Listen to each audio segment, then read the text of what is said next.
E a gente volta no programa Utilidade Pública de hoje falando sobre amamentação aqui no estúdio com a gente, a pediatra Natasha Bezerra, trazendo um pouco aqui do que é mito, do que é verdade, né? E de como superar algumas barreiras aí quando o assunto é amamentação. Tem algumas coisas que você trouxe no bloco anterior, por exemplo, fissura no peito. Muitas mães acabam desistindo de amamentar por conta disso. Na verdade, a fissura, ela não impede a amamentação, tá? Mas ela tem que ser tratada, porque ela causa muita dor. Normalmente, a fissura, ela vem porque a pega não está correta.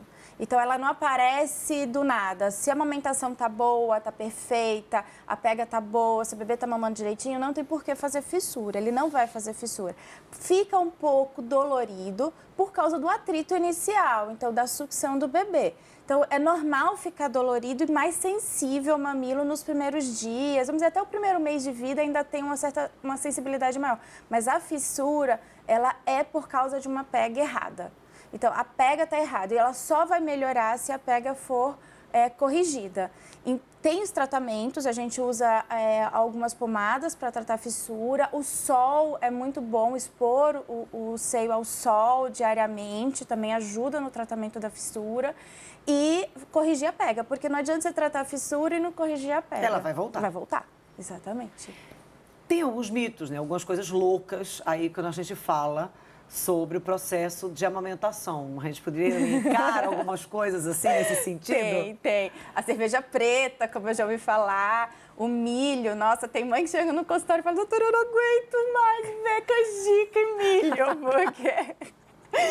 É uma coisa assim, na verdade não existe nenhum alimento que tenha o milagre de fazer você produzir mais, porque a produção ela é hormonal, então você precisa produzir o hormônio, que é a prolactina, para poder produzir o leite. Um alimento ele não tem essa capacidade, porém existem outras questões alimentares, que é você precisa se hidratar muito e se alimentar bem. O que você chama de hidratar muito? Vamos 3 tentar a trazer 4 assim, litros por mais dia. do que o convencional. Mais do que o convencional, porque o leite materno, a base dele é água. Ele é líquido. Então, você já tem que ter 2 litros de água. Nós todos deveríamos beber 2 litros de água por dia para a gente manter o equilíbrio normal. Se você tem que beber o normal de 2 litros para você, você tem que beber 2 litros para você, mais uns 2 litros para o leite. Essa é mais ou menos a conta. Então, você tem que beber a mais de líquidos por dia para poder você ter uma sobra para produzir. Vai ter que se hidratar por 2. Tem que se hidratar por 2. Porque senão, você não produz leite, porque o seu organismo vai priorizar sempre você. Então, se eu estou meio desidratada, eu não vou produzir leite porque eu estou precisando de líquido. Então, acaba a sua produção diminuindo. E no caso diminuindo. de gêmeos? E gêmeos a mãe consegue, na verdade o organismo ele é muito bom e a gente consegue, ela tem que produzir, hidratar bastante e se alimentar muito bem, né? E quando eu falo se alimentar bem, é frutas, verduras e gorduras saudáveis, né? Castanhas, oleaginosas, evitar os desnatados, manter os integrais inicialmente, porque você tem que produzir, você tem que ter um aporte de gordura que vai pro leite. Então, esse leite ele precisa de algumas coisas para que nutricionalmente ele esteja bem. Se eu estou desnutrida, se eu não estou bem alimentada, eu não vou ter substrato no sangue para produzir um leite bom também. E aí já do outro lado, a gente saindo um pouco dessas coisas loucas, né, desses mitos loucos sobre a amamentação, a gente tem, de fato, alguns itens que precisam ser evitados ou reduzidos durante esse período do aleitamento. Sim. Então, a gente fala muito sobre as cólicas, isso também traz um pouquinho das cólicas, né? Então, fato é que industrializados, conservantes, refrigerantes, álcool devem ser evitados porque eles vão ser levados, todos aqueles conservantes, todos os corantes, eles vão ser levados ao leite materno e seu bebê vai tomar isso. Então, é melhor você evitar isso durante a amamentação. O álcool também, porque o álcool ele vai... Alguma taxa, dependendo do quanto você tomou, vai uma porcentagem maior ou menor para o leite materno. Então, já que você está amamentando, você não pode tomar álcool. E existem algumas coisas que a gente tem em relação, por exemplo, o leite, né? Uma questão muito grande. Muitas mães já chegam lá no consultório já com dieta isenta de leite, de proteína do leite. A gente sabe que a lactose, ela tem uma tendência maior a cólicas. Então, o bebê que está com cólicas iniciais, a gente pede para a mãe tirar e usar derivados de leite sem lactose, né? Os lacfrees e tal.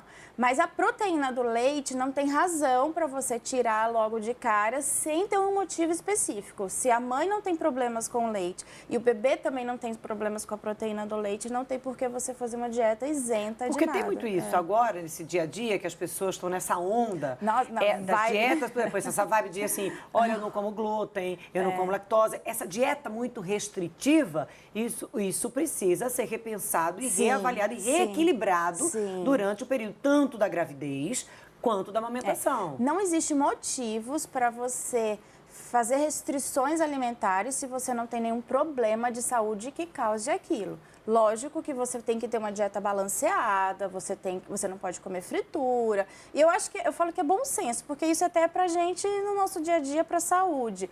Mas assim, não tem motivos de você, eu só porque eu quero emagrecer eu vou tirar o leite, não tem justificativa, assim, isso cientificamente não tem porquê. Na verdade, o seu leite, se a gente for pegar, cada mulher ela tem um leite único. Então, se eu for pegar o leite de uma pessoa e fizer todos os testes e pegar de outra, você vai ver que os leites eles têm composições diferentes. Então, não só porque eu sou uma pessoa diferente da outra, né, e nutricionalmente também, porém, o bebê é diferente. Então, o leite, ele é um organismo vivo. E ele vai se modificando de acordo com a idade do bebê e com a necessidade que o bebê tem. E a gente está falando muito naquela fase ali dos 6 primeiros meses de amamentação. Sim. Mas a gente sabe que tem casos que as mães continuam amamentando as crianças aí 1 ano, 1 ano e meio, 2. É possível manter o valor nutricional, a composição nutricional do leite materno, independentemente do período? Sim, na verdade o leite ele vai mudar. Então, se eu pegar o leite do primeiro mês de vida, ele tem uma porcentagem maior de gordura do que de proteína. Se eu pegar a mesma mãe, nutricionalmente bem, tudo, eu pegar ela com 1 ano de vida, ele vai ter um aporte maior de proteínas do que de gorduras. Então, o leite ele naturalmente muda. Por exemplo, se eu pegar uma mãe de prematuro, o leite dela é diferente da mãe de termo, do bebê que nasceu na data. Então, isso ele naturalmente ele muda de acordo com o tempo que ele vai se estabelecendo. Então, é claro que, nutricionalmente falando, o leite materno com 1 ano de vida, ele tem muito mais uma questão imunológica do que mais nutricional. Porque o bebê com 1 ano de vida, 1 ano, 2 anos, ele vai ter uma prioridade da alimentação oral mesmo, né? Da comida sólida, do não arroz. É porque tem o leite que esse leite vai substituir. O leite já não vai mais substituir, ele não é o principal da alimentação do bebê. Ele é um complemento, ele passa a ser um complemento. A partir de quando? A partir de 6 meses, a criança já começa a introdução alimentar. Mas a gente demora até 1 ano de vida para que o leite deixe de ser o principal e a comida passe a ser o principal. Então, a partir de 1 ano, o leite ele entra no segundo plano, né? Não deixa de ser importante e não deixa de ser bom. Tanto que a gente tem a orientação que é aleitamento materno até os 2 anos, né, de vida. Teve leite, continue amamentando. A mulher quer. Você tem leite, você tem condições de amamentar, amamente, não tem por que não. Porque a amamentação e o leite, ele não é só nutrição. Ele é amor, ele é cuidado, ele é dengo. Eu falo que é analgésico. O bebê tá com dor, você põe para amamentar, ele para de chorar, ele esquece, né? Então, assim, a amamentação ela vai muito mais além da questão nutricional. A gente vê isso, é o aconchego, é o acalento, é o acolhimento do bebê, né? Isso é muito importante. É a ligação. É a ligação, do sem bebê dúvida. Com a mãe, doutora Natasha. A gente tem muita coisa para falar sobre esse assunto. Tenho certeza que as dúvidas se multiplicam aí no seu consultório e aqui também. Daqui a pouco a gente vai continuar o nosso bate-papo. A gente vai dar uma pausa e a gente volta em 2 minutos.